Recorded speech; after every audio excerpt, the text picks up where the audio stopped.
في أكتوبر 2019 محافظة المنوفية كلها اتقلبت على جريمة هزت الرأي العام المصري من أقصاها لأقصاها. تعال أقولك إيه اللي حصل في اليوم ده.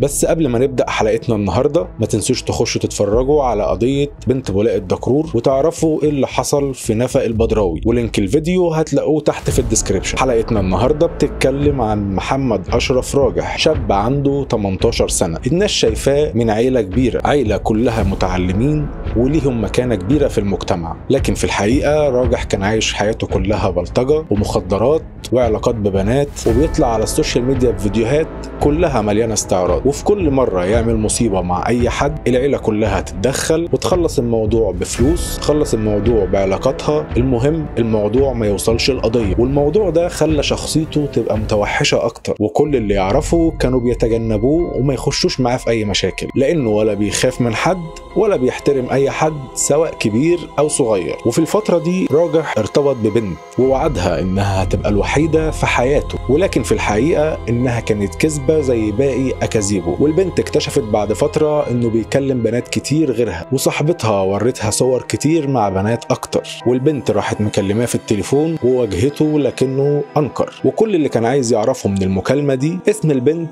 اللي قالت لها على حوار الصور، وفي آخر المكالمة اللي بينه وبينها عرف إن اسم البنت روناء، وإن الصور دي كلها على موبايلها. وساعتها قرر ياخد منها الموبايل بنفسه ويمسح كل الصور، واستناها في الشارع وخطف منها التليفون بالعافية ومسح الصور كلها اللي تخصه من على تليفونها، وهددها تهديد صريح وقال لها لو اتكلمتي هرش عليكي مية نار. والمنظر ده ما عداش كده عادي، ده كله كان واقف بيتفرج عليهم في الشارع وكله شاهد على اللي بيحصل. وفي وسط الناس دول كلهم طلع شاب اسمه محمود البنا. محمود البنا ده عنده 17 سنة والناس كلها بتشهد له بالاحترام وبالأدب. محمود ما سكتش ووقف لراجح وقال له في نص الشارع اللي بتعمله ده مش رجولة. وعلشان راجح بيعمل حاجة غلط، جملة واحدة بس من محمود خلت راجح يسيب البنت ويمشي. بس وهو ماشي رايح لاصحابه علشان يسهروا مع بعض دمه كان بيغلي ازاي واحد زي محمود يهينه قدام الناس. الليل جه ومحمود نزل ستوري على الانستجرام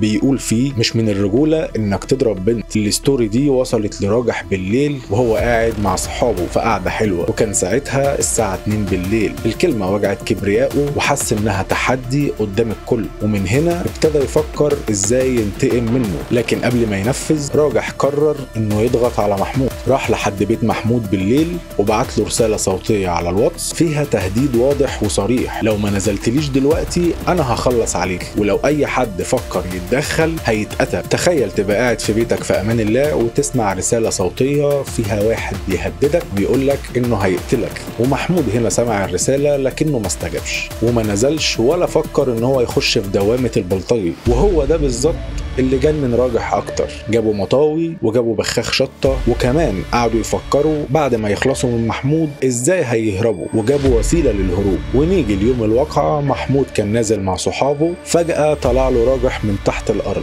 وراجح هنا ما كانش لوحده، كان معاه 3 تانيين، واحد كتف محمود والتاني رش بخاخ الشطه في وشه. وراجح استغل نقطه ضعف محمود ودخل يطعنه بالمطوه، ومن كتر الطعنات اللي خدها من راجح محمود وقع على الارض والدم ابتدى ينزف من جسم محمود. تخيل معايا كده كل اللي بحكيهولك ده يحصل في نص الشارع وسط الناس وفي عز النهار، ومحدش استجرى ان هو يلحق محمود.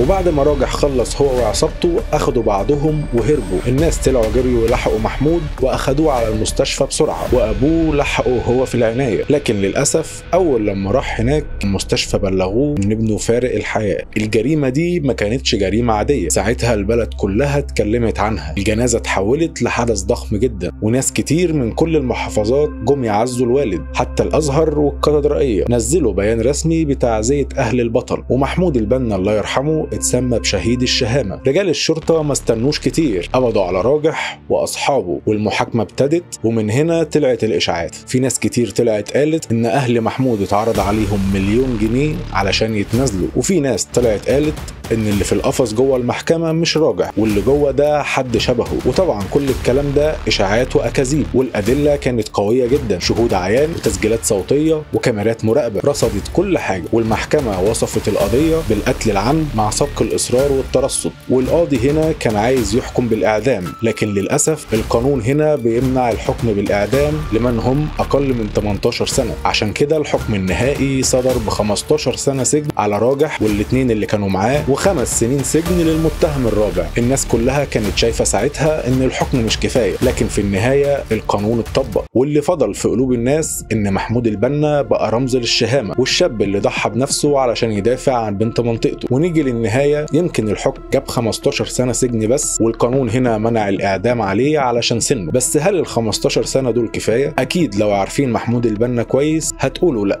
واكيد كلنا عارفين قيمه الرجوله والشهامه، طبعا كلنا هنقول لا. وراجح هنا هيفضل جوه السجن سنين طويله، بس هيجي يوم من الايام وهيخرج فيه. يمكن يفتكر ساعتها انه خلاص بقى حر، بس الحقيقه الحريه انه يبقى ضميره مرتاح. اما محمود فهو مات، بس اسمه لسه عايش ونحتسبه عند الله من الشهداء. الناس كلها مشيت في جنازته والدنيا كلها دعت له، وعشان كده بعد 20 سنة أو بعد 50 سنة لما الناس تفتكر القضية دي محدش هيقول راجح. الاسم اللي هيفضل محفور هو محمود البنا، الولد اللي اتقتل علشان بس يدافع عن بنت منطقته. وخليكوا فاكرين الصورة دي كويس، هو ده وش القاتل اللي ممكن يخرج لكم في يوم من الأيام، لكن وش محمود البنا ده هيفضل جوه قلوب الناس للأبد. ويا ريت نفتكر محمود بالرحمة وندعي له كلنا في الكومنتات. ولو عجبك الفيديو يا ريت تعمل لايك للفيديو واشتراك للقناة علشان يوصلك كل جديد. اشوفكم الحلقة الجاية.